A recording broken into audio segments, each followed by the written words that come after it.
और जब अपने हुक्मरानों यानी दिल्ली के पर्यावरण मंत्री से जब ये जानना चाहा कि दिल्ली के गमले कहां चले गए, तो सुनिए जनाब ने क्या कहा। अभी आपने बताया है, मैं विभाग से पूछूंगा। अभी आपने बताया है, मैं विभाग से पूछूंगा। अभी आपने बताया है, मैं विभाग से पूछूंगा। दिल्ली में एनडीएमसी के उपाध्यक्ष बीजेपी के नेता सतीश उपाध्याय हैं, उनको भी जब हमने पूछा इस गमले के बारे में, सुनते हैं उन्होंने क्या कहा। दिल्ली की जनता का सहयोग हमें पूरी तरह से मिला है, लेकिन कुछ छुटपुट घटनाएं हुई हैं जिसमें कुछ गमले कुछ लोगों ने उठाए हैं, लेकिन कुछ लोगों के कारण हम सभी लोगों को ऐसा नहीं कह सकते हैं। ये समय है, मैं सभी लोगों से अपील करना चाहता हूं कि इस सारी खूबसूरती को आप ओन करिए।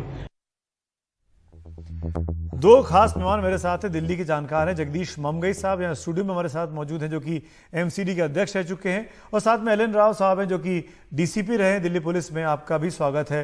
ममगई साहब, मेरा पहला सवाल आपसे, गमले चोरी हो रहे हैं, सरेआम उठा के लेके जाए जा रहे हैं, किसकी जिम्मेदारी गमलों की सुरक्षा करना?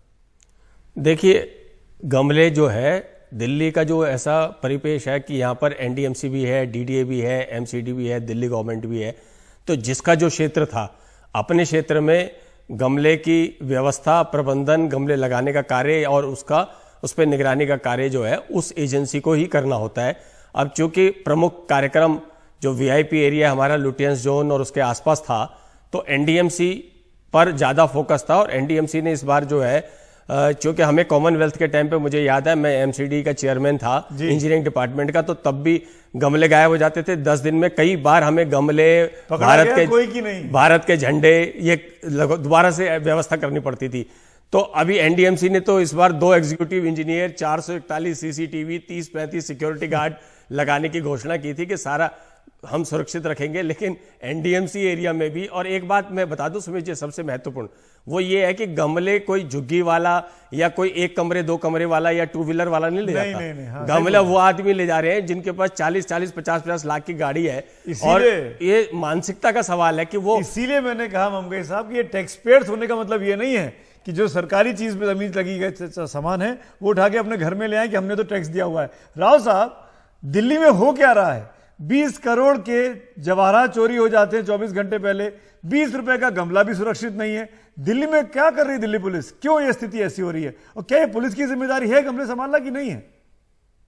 देखिए सुमित जी, ये बहुत ही शर्मनाक बात है जो हमारे देश में, या खासतौर से दिल्ली जो राजधानी है उसमें ऐसी बड़ी छोटी सी बात समझता हूँ कि गमला एक बहुत छोटी बात है, उसको कोई चोरी करे तो। और दूसरी बात, वो गमला जो हमारी खूबसूरती का एक निशान था, और हमारा G20 जो फंक्शन है वो इन गमलों की वजह से बहुत अच्छा रहा। उसके बाद जो ये हरकत है, जिसकी भी है मानसिकता, बिल्कुल सही कहा आपने कि ये कोई टैक्स पेयर होने का कोई ये नहीं है कि आप अपना ये गमले चोरी करें।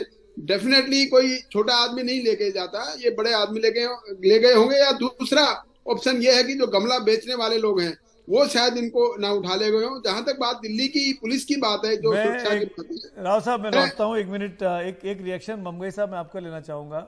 आखिरकार दिल्ली के लोग अपनी दिल्ली को अपना क्यों नहीं मानते हैं? अपनेपन की भावना क्यों नहीं कि भाई मेरी दिल्ली साफ सुथरी रखनी है मुझे?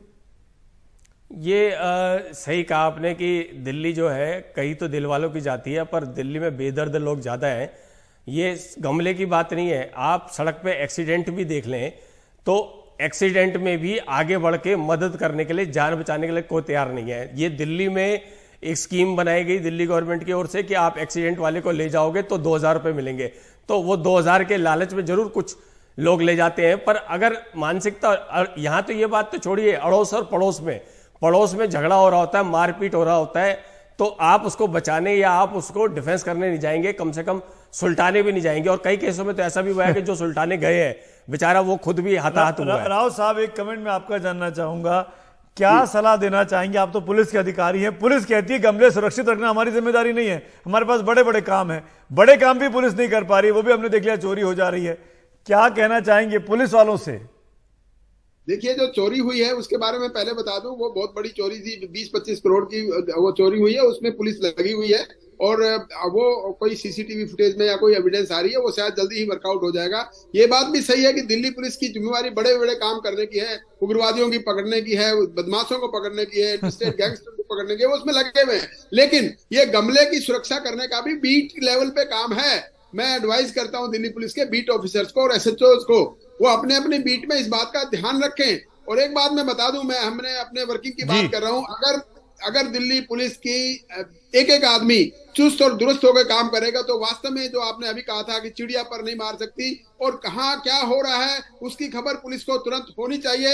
ये उनका अपना इंटेलिजेंस नेटवर्क भी होना चाहिए और ये भी पता लगना चाहिए कि ये गमले चोरी हुए हैं तो किसने चोरी किए, ये भी हमारा राव साहब और ममगई साहब, आप दोनों ने बहुत पते की बात की है। और अगर मैं आप दोनों की बात को वाइंड अप करूं तो एक लाइन में यही बोल सकता हूं, अपनी दिल्ली है, इसको साफ सुथरा रखना हम सब का काम है। अगर हम इसी तरीके से नानुकुर करते रहे तो ऐसे ही नाक के नीचे से कभी गमले चोरी हो रही हैं, कभी लाखों के गहने चोरी हो रहे हैं। और पुलिस को क्या, हमको खुद को ये जिम्मेदारी उठानी पड़ेगी कि हम इन चीज़ों की सुरक्षा तो कर ही सकते हैं जो साधारण सी दिखती हैं, जो अपनी दिखाई देती हैं।